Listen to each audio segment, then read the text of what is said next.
What's good, YouTube? Akil here, back with another video, and today my initial plan was to actually hit up some garage sales and possibly do some estate sale shopping as well, mainly because I know there's tons of profits to be made, especially during the weekends. But I hit up just a couple so far, and I feel like I've been wasting my time, especially since they're so spread out. I've been trying to use this yard sale treasure map because it kind of like maps them out for you and lets you know how far they are, and you can even kind of set a route for yourself. So I went ahead and I did that. I hit about 3 different spots, and I literally just wasted my time in all of them. So if you guys got any really good helpful hints and tips for me in order to just be more successful with some of these estate sales or garage sales, definitely drop those in the comment section below, because I love to hear from you guys. I always learn some really good tips. But since I wasn't able to capitalize on anything in some of those garage sales, I'm just gonna go ahead and hit up some more thrift stores today, try to learn some more categories while I'm in there, because as you guys know, I usually just do more like clothing and shoes, but I'm trying to just branch out a little more and learn some different categories. So if you guys are interested in these type of videos, make sure you guys hit that like button, subscribe to the channel if you haven't already, and without further ado, let's get into it. Alright, y'all, so we are in the Goodwill shoe section in the first Goodwill of the day, and first shoe I picked up was this pair of track spikes. I actually only picked these up because I thought they were a pair of cycling shoes, but once I realized they were track spikes that usually sell for about 20 bucks, I just put those back. And then right above those was a pair of football cleats, but they were asking a little too much for these. As you guys know, I can get those in Ross for a little cheaper, so I had to put those back. But then these were a really clean pair of Converses, and I usually don't pick up Converses unless they're either brand new or a really dope collab, because Converses don't usually sell for a ton of profit.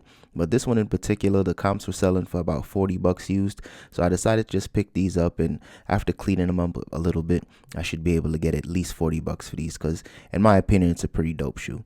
So next I saw this pair of Keens. As soon as I saw that like caution symbol by the toe guard, definitely knew those were a pair of Keens. Downside to this one, of course, was the fact that it was missing the insoles. And not to say I don't sell shoes that don't have insoles, but for Keen shoes like that doesn't sell for a ton of profit, I just put those back. Now, as you guys know, I'm really trying to kind of broaden my horizons and just learn some more categories. And these coffee mugs definitely stood out to me. They were only 99 cents each. And after checking the comps, I was seeing people sell some of these for like anywhere between like $6 to $10 for one of these. So not going to say I'm definitely going to be starting to sell coffee mugs, but I'm just trying to, pay attention to some more categories. Next, I came across some of these Xbox 360 controllers, but both of them were missing the battery compartments for the back. So I ended up passing on those, especially since the joysticks looked pretty rough and beat up. I figured I wouldn't be able to get, full price for those, which are usually about 20 to 25 bucks. But then I came across this Xbox 360 Connect, and during the height of like quarantine, anything gaming related was selling for a lot more profit. Nowadays, these Connects are usually selling for about 20 bucks. So I might take a chance on that, but there's not a ton of money to be made, so I don't know about those. Here was a vintage camera, and as you guys know, I sell a ton of vintage cameras. I actually have some more that I need to list pretty soon. This one was a Minotaur, and these were usually selling for just about 30 bucks. So Goodwill priced it a little too high. Well, not a little too high, way too high, because that's exactly what it's going for on eBay. So had to pass on those. But I try to show you guys different stuff, because if you guys can find it for better prices than I can, just definitely take full advantage of it. Here were some computer parts. Not really sure what these were, and I wouldn't really know if I could even test these, but for the most part, I wanted to just check the comps and see what they were selling for. Once again, they were selling for just about 35 to 40 bucks, and that's what Goodwill had them priced for, so had to pass on those. So went to a different Goodwill location not too far from that one, and here's definitely a good shoe brand to be on the lookout for. I don't find it too often, but Kuru is a pretty decent brand. Usually sells for about 40 to 50 bucks if it's in good condition. They had it priced for $12.49, so I might use the 20% off coupon for that if I can come across some other good stuff. Tons of people always ask me, where do I get the shelves for my inventory? I usually get it from thrift stores and garage sales, but that one was just missing some additional shelves, so I just left that one there.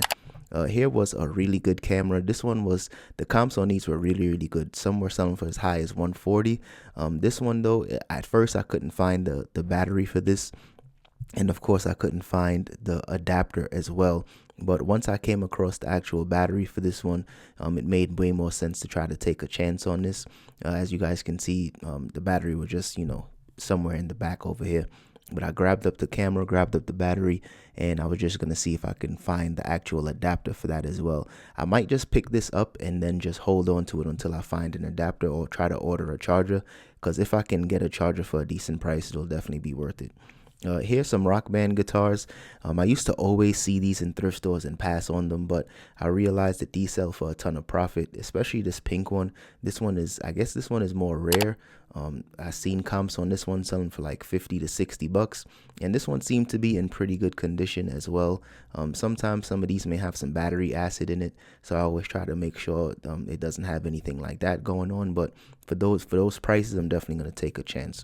Now, Goodwill was definitely tripping when it came to this PS3.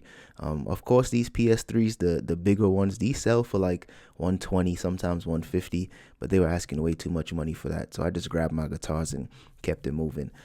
So here's another thing that I really like to sell anytime I can find them for a good price.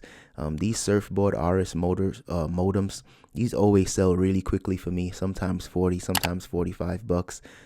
Anytime you see them in the box though, make sure that it has the actual adapter. Sometimes they come with the Ethernet cable as well, but always make sure that the modem that's in the box is the same one that's, you know, on the box, because I've picked up some that, you know, people just swap them out, and I ended up getting returns that way. So always just make sure that, you know, the numbers match on the box and on the unit. Here was something different for me. Picked up a lock. At first I thought this was gonna, you know, be a really good flip, because the comps were just about 40 to 50 bucks. But then once I opened it up, I realized somebody took out the keys on this one. So this one was definitely just worthless. And here was something I usually don't pick up. This was like a massager, and I've sold several massagers in the past, especially like foot massagers for like hundreds of dollars. But this one, once I checked the comps, this one was only selling for like 25 bucks. So even though, you know, it seemed to work and it was pretty clean, the comps just wasn't strong enough for me to want to take a chance on that one. So went to a different Goodwill, hit up like 3 or 4 this day, went straight to the electronics section in this one, and I saw these Wii Sports packs, and they were brand new in the package, so I definitely wanted to check the comps on those. I should have checked what they were selling for on Amazon, but on eBay they were only selling for like 20 bucks. Here was, I think this is like a receipt strip, or maybe like a credit card processor. Those were only selling for about 25 bucks, so I might take a chance on that one. Not really sure how I'll be able to test it, but the comps were pretty strong, and for only 5 bucks I figured I might as well take a chance on that. Went back to the shoe section in this Goodwill, and I finally came across a pair of Hokas that were in pretty decent condition. These definitely needed to get cleaned. The bottoms weren't as bad as some of the other Hokas I've been coming across, because lately when I see Hokas, the bottoms, they just completely have no grip. But the comps on these were pretty good, selling for about 60 bucks, sometimes as high as 70. So I'm gonna clean those up and definitely get those listed ASAP. Came across some Steph Curry Under Armour shoes, and I know this particular model sells for some decent profit if it's in better condition, and that's probably why Goodwill was selling these for like 13 bucks. But after just checking these out a little more closely, there was some stains and some rips on these. But the biggest downfall to these shoes, and that's why I had to put them back, was because just the lace loops. It looks like all the lace loops were ripped. Maybe somebody's dog got to these and just kind of ruined these shoes. But the overall value on these was, in my opinion, was completely gone, because nobody's going to want to pick those up for that price. So just had to put those back. All right, y'all, that's all I have for today's video. So if you guys enjoyed that one, don't forget to hit that like button and subscribe to the channel if you haven't already. And also shout out to everybody that's been supporting the consistency tees. I definitely appreciate the support. And if you guys are interested in copying any of your own, make sure you guys use code consistency10 for 10% off your order. And until then, I'll see you guys in the next one. Peace.